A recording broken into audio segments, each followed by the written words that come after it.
আমরা দেখলাম যদিও আজকে গানের অডিও অ্যালবাম লঞ্চ হওয়ার কথা ছিল, কিন্তু সময়ভাবে সেটা করা গেল না। কিন্তু তুমি একটা কথা এখান থেকে ঘোষণা করলে যে আগামী ফেব্রুয়ারির মধ্যেই এটা দিন যাবে, শীতের উষ্ণতা তখনই থাকবে। শীত মানে আমরা সবসময় জানি যেটা আমাদের জন্য যে কোনো অনুষ্ঠানে আমরা সামিল হতে পারি এবং খুব সুন্দরভাবে সামিল হতে পারি। সেই অর্থেই বলবো যে ছবিটি এখন অনেক আমাদের এই সিনেমার যে জার্নিটা, সেই জার্নিটা অনেকটা দিন আমরা দেখেছি যে একটা সময় লকডাউনের পর থেকে ছবির যে ডিমান্ড ছিল সেটা অনেকটা নষ্ট হয়ে গেছিলো। আজকে আবার অনেক ছবি বেশ আসছে, সিনেমা হলের প্রেক্ষাগৃহেতে প্রচুর ছবি আসছে, আমাদের টলিউডের ছবি এবং বলিউড সাউথের ছবি, বহু ছবি আসছে। সেই দিক থেকে বলবো আমাদের নতুন প্রচেষ্টা পাণ্ডুলিপি ছবিকে নিয়ে আমরা এগিয়ে আসছি এই শীতের মধ্যেই। তো সেটা আশা করছি অবশ্যই ভালো হবে। ঠিক এমন একটা দিনে আজকে ট্রেলার লঞ্চ হলো, যে দিনে শ্রদ্ধেয় বলদেবের জন্ম, এবং শুধু জন্মদিনই নয়, তিনি এই ছবিতে শেষ অভিনয় করছেন। কী বলছেন? মনোজ স্যারের সম্পর্কে প্রথমত বলা মানে খুব একটা মানে কী বলবো আমি, এটা একটা ব্যাপার। কারণ ওনাকে নিয়ে আমি যে মুহূর্তে যেভাবে কাজ করেছি, এটা সত্যি একটা ভীষণ টাফ সময়ের মধ্যে দিয়ে উনি প্রথমেই বলেছিলেন যে এই বয়সে আমি আর ছবি করতে পারবো না, আমি করছি না। তো আমার খুব ইচ্ছে ছিল যে ওনাকে নিয়েই পাণ্ডুলিপি করব, কারণ পাণ্ডুলিপি ছবির যে কনসেপ্ট সেটা তো অবশ্যই হলে গেলে বুঝতে পারবেন, কিন্তু তবুও বলে রাখি ওই যে চরিত্রটা মনোজ স্যারকে দিয়ে আমরা যে চরিত্রটা করিয়েছি, ওটা উনি ছাড়া কিন্তু অসম্পূর্ণ থেকে যেত। তো আমি যে পেয়েছি ওনাকে, এর থেকে বড় কিছু আর আমার জীবনে হতে পারে না। এবং উনি চলে যাওয়ার সময়, উনি যখন আমাদের ছেড়ে চলে গেলেন, আমি চেয়েছিলাম উনি আমার পাশে থাকুক, আমার কাঁধে হাত রেখেছিলেন, সেই ছবিও আমি অবশ্যই শেয়ার করেছি। সব সময় বলতেন তোমার ছবি খুব ভালো হবে। তো সেই জায়গা থেকে আমি চেয়েছিলাম রিলিজে উনি আমার পাশে থাকবেন। তো উনি থাকেননি, কিন্তু আমায় বলে গেছেন যিনি উনি ওপর থেকে আমাকে আশীর্বাদ করবেন, সেই সময়টুকু আমাকে দিয়েছেন। আমি একদম শেষ ওনার স্বর্গযাত্রা পর্যন্ত আমি ছিলাম সঙ্গে, এবং ওনাকে একটাই কথা আমিও বলেছি যে আপনি ওপর থেকেই আশীর্বাদ করুন, আমাদের ছবিটি যেন সাকসেস পায়। আপনি একাধারে প্রথম ছবি বলে আমরা জানলাম, এর আগে যদি অনেকগুলি শর্ট ফিল্ম তুমি করেছো, এই প্রথম ছবি সম্পর্কে কী বলছো? ছবির আজকে ডিরেক্টরদের জার্নি বলতে, সত্যি কথা বলতে অনেক রকম গল্প উঠে আসে। আমরা যেভাবে জার্নি করছি, প্রডিউসার ছাড়া ছবি করা বা প্রডিউসার নিয়েও ছবি করা, সমস্ত কলাকুশলীকে একসঙ্গে বেঁধে একটা মালা তৈরি করা, এটা কিন্তু একজন ডিরেক্টরের কাছে খুব টাফ। এবং এই জায়গা থেকে বলবো, সেই সমস্ত ফুলগুলো যদি সুন্দর হয় তাহলে মালাটা গাঁথতে অনেক সুবিধে হয়। তো আমার এই টিমে, আমার প্রোডাকশানে যে সমস্ত ফুলগুলো নিয়ে আমি মালা গেঁথেছি, সেই ফুলগুলো মানে প্রত্যেকটা ফুলই পরিপূর্ণ, যার জন্য আমার এই ছবিটা আশা করছি সাকসেস দেবে। শুভঙ্কর, একাধারে আপনি ডিরেক্টর, আপনার প্রথম ছবি এবং মনোজদার সঙ্গে কাজ করার অভিজ্ঞতা, সেই অভিজ্ঞতা আপনি যদি কিছু শেয়ার করেন।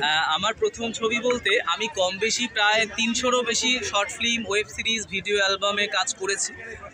ইউটিউব এবং নানান মিডিয়া, কিছু চ্যানেল, এই সমস্ত মারফত আমি সেই ছবিগুলো দেখিয়েছি। তো এটা আমার অনেক বড় একটা জার্নি ছিল এবং অনেক বড় একটা চ্যালেঞ্জ ছিল যে আমি অবশ্যই ছবিটি করব। শুধু সবারই ইচ্ছে থাকে যে একদম চূড়ায় পৌঁছানোর জন্য, তো সেই ইচ্ছেটা আমারও ছিল এবং আমার টোটাল টিমের ছিল যে আমি তাদের নিয়ে যেন একটা ছবি করি, যে ছবিটা আজকে দর্শকের কাছে যে সামাজিক একটা বার্তা নিয়ে আসবে। শুধুমাত্র ছবি মানে এন্টারটেনমেন্ট করব, অ্যাকশান থাকবে, 4টে গান থাকবে, রোম্যান্স থাকবে, এরকম না, ছবিতে যেন গুড কোনো মেসেজ থাকে। তো আমার ছবিতে অবশ্যই সেই রকমই একটা মেসেজের ওপর দিয়ে ছবিটা। এবং একটা ছবি করা মানে আমরা সবসময় জানি অবশ্যই সব কিছু নিয়ে চলতে হয়। তো আমার ছবিতেও 4টে ভালো গান আছে, অ্যাকশানও আছে, সুন্দর একটা গুড মেসেজ আছে। আমার ছবিতে যারা কলাকুশলীরা কাজ করেছে প্রত্যেকে এন্টারটেনমেন্টমূলক কাজ করেছে, খুব ভালো কাজ করেছে। আপনি প্রেস রিলিজের সময় বলছিলেন করোনার আগে ছবিটা আরম্ভ করেছি, করোনার পরে শেষ হলো, করোনার অনেক পরেই আজকে রিলিজ হলো স্যারের জন্মদিনে। তো এই দীর্ঘ লং জার্নি কীভাবে এটা দেখছেন? এই দীর্ঘ লং জার্নিটা সত্যি কথা আজকে ভীষণ কষ্টকর। যদি আমি বলি এই জার্নিটার বিষয়টা, আমার এই ছবিটা করার আজকে আমাকে যারা হিরো হিসেবে দেখছে, তো আমি সবার কাছে আমি বলছি আমি ছবিতে হিরো ছিলাম না। আমি ছবিতে অ্যাজ এ প্রডিউসার, ডিরেক্টর হিসেবেই বা রাইটার হিসেবেই ছিলাম। আমার ছবির যে হিরো ছিল সে এই লকডাউনের মারপথে এমন একটা সময় আসে যে সে ছবিটা করে উঠতে পারে না। ছবির হিরোইনও একটা সময় যখন আমরা লকডাউনটাকে পুরোপুরি কাটিয়ে উঠলাম, হ্যাঁ, আমার পাশে এখন দেবর্ষী আছে বা আমাদের দিদি আছে, অনেক সবাই আছে। তো ছবিটা যেভাবে আমরা নতুনরা ছবি করি, তো নতুনদের তো অনেকেই বিশ্বাস করতে পারে না যে আদৌ ছবিটা হবে কি না। আমরা যদি মনে করি সবাই আমাদের সঙ্গে, এই একটা হাত আছে, এই একটা হাতকে যদি সবাই ধরতে পারে, আমার মনে হয় হাতটা শক্ত হয়ে যাবে। কিন্তু আমার হাতটা যদি একা থাকে, আমার হাতটা কখনোই তারটা বাইতে পারবে না, একটা নৌকাকে তীরে নিয়ে আমি পৌঁছাতে পারবো না। তো সেই জায়গা থেকে অনেকে আমার হাত ছেড়ে দিয়েছে। তো সেই জায়গা থেকে আমার ছবির হিরোইন যে ছিল, যাকে নিয়ে আমার ছবির অধিকাংশ শ্যুট কমপ্লিট হয়ে গিয়েছিলো, মাঝপথে তাকে আমাকে ছাড়তে বাধ্য হয়েছি, মানে সেই ছেড়েছে আর কি, নানান কারণবশত কিছু সে বিষয় দেখিয়ে।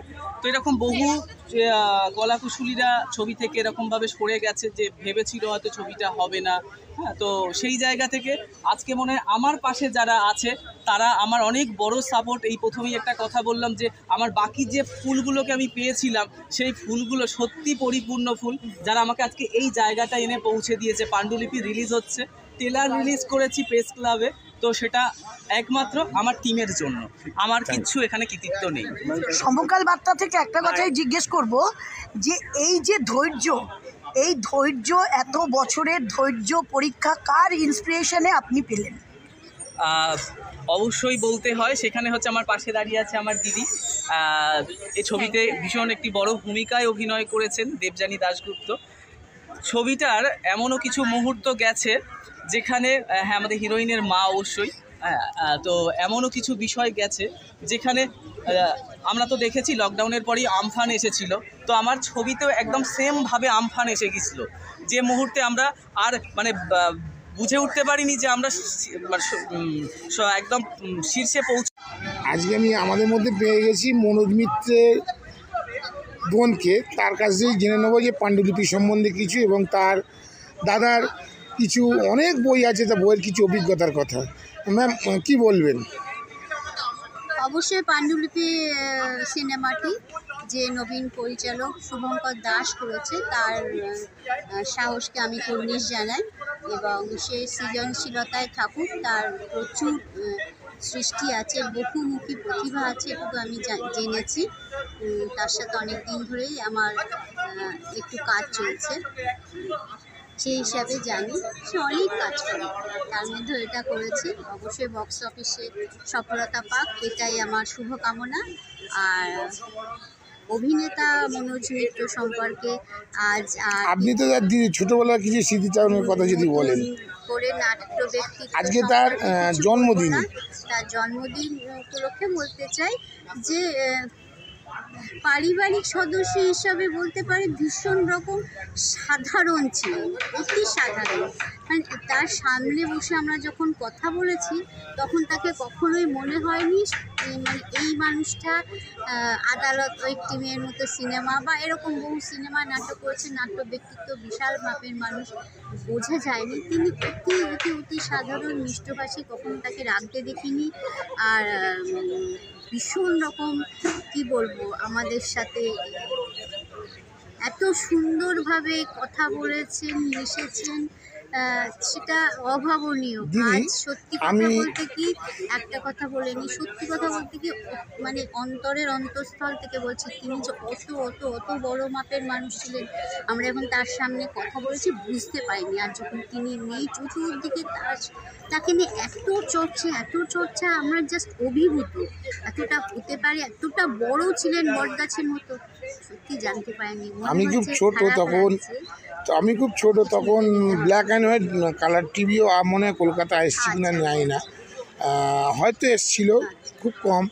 বাঞ্ছারামের বাগান, এই বইটা দেখেছিলাম আপনার দাদার, তা দেখেছিলাম যে হ্যাঁ, বাঞ্ছারামের বাগানে উনি যা অসাধারণ অভিনয় করেছিলেন দেখার মতো, এবং মানুষের মনে এই বইটা কিন্তু অনেকের দাগ কেটে গেছে। মনোজ মিত্রকে মানুষ চিনেছে বাঞ্ছারামের বাগান থেকে, অনেকে বেশি করেই চিনেছে। ওর ব্যাকগ্রাউন্ড আছে বাঞ্ছারামের বাগানে। উনি একটা সাজানো বাগান নাটক করতেন, একাধারে নাট্যকারও ছিলেন। তখন সিনেমা একদিন দেখেছিলেন, দেখে ওনাকে বলেছিলেন সিনেমা করতে চাই, বাঞ্ছারাম কে করবে, তখন দাদা বলছেন তুমি করবে। তো দাদা তখন ইয়াং, কিন্তু বাঞ্ছারামে 80 বছরের বুড়োটার পাঠ করতে হবে, এটা একটা বিরাট ব্যাপার। বাঞ্ছারামের অনেক অনেক অনেক গল্প আছে, প্রিমিয়ার শো দেখতে গেছিলাম উত্তরা পূরবী উজ্জ্বলায়, দাদারা গেছিলেন সাউথে উজ্জ্বলায়, আর আমরা বাড়ির লোকেরা গেছিলাম শ্যামবাজারে থাকতেন তখন উনি বেরিয়েছে তো উত্তরায়। ভীষণ এক্সাইটমেন্টের একটা দিন ছিল, রিলিজ হবে নতুন সিনেমা, আর ওটা তো একটা ল্যান্ডমার্ক। আর বাঞ্ছারামের বাগানের তো ডায়লগ এখনও লোকের মুখে মুখে ফেরে, এটাও শিখি রেখেছি। তখন আমার কলেজের 3rd ইয়ার, তো আমার বন্ধুরা কলেজ থেকে দেখতে যাচ্ছে এবং দেখে এসে আমার বেস্ট ফ্রেন্ড চিৎকার করছে দূর থেকে, জানিস তো তোর মতোই দেখতে। আমি প্রচণ্ড রেগে গেছি, 80 বছরের বুড়ার সাথে কী করে আমার মুখের মিল দেখলি। এই ধরনের ছোটোখাটো সুখস্মৃতি মনে অজস্র অজস্র স্মৃতি, শেষ করা যাবে না। Thank you. পাণ্ডুলিপি নামকরণ একটা অসাধ্য সাধন হয়েছে আজকে কলকাতা প্রেস ক্লাবের মতন জায়গায়। এত শুভ সূচনা হলো 25শে ডিসেম্বর আগের মুহূর্ত, যখন ঠান্ডার দিন ফেস্টি মুডে গরম চায়ের মুখ দিয়ে আড্ডা জমেছে। কীরকম হবে বইটা ফেব্রুয়ারি মাসে যখন ইনগ্রেশন? হ্যাঁ, ফেব্রুয়ারি মাসে হয়তো রিলিজ হবে। বড়দিনের আগে আগে আজকে আমাদের মনোজ স্যারের জন্মদিন, তার মৃত্যুর পর এটাই প্রথম জন্মদিন এবং এটাই সম্ভবত না লাস্ট ছবি। তিনি অভিনয় করেছেন এবং মুখ্য চরিত্রে অভিনয়। আর এই যে ছবিটা যে নামকরণ পাণ্ডুলিপি, একদম ভীষণ অ্যাপ্রোপ্রিয়েট নেম এবং সিনেমাটা দেখলে বুঝতে পারবেন এই পাণ্ডুলিপি নামের মধ্যেই চরিত্রটা লুকিয়ে আছে। আপনার নাম? আমার নাম গোড়াধর। আপনি এখানে মূলত আমি একটি বিশেষ চরিত্রে অভিনয় করেছি। চরিত্রটার নামটা ছোট্ট করে বলে মেরি সাহেব। Thank you sir.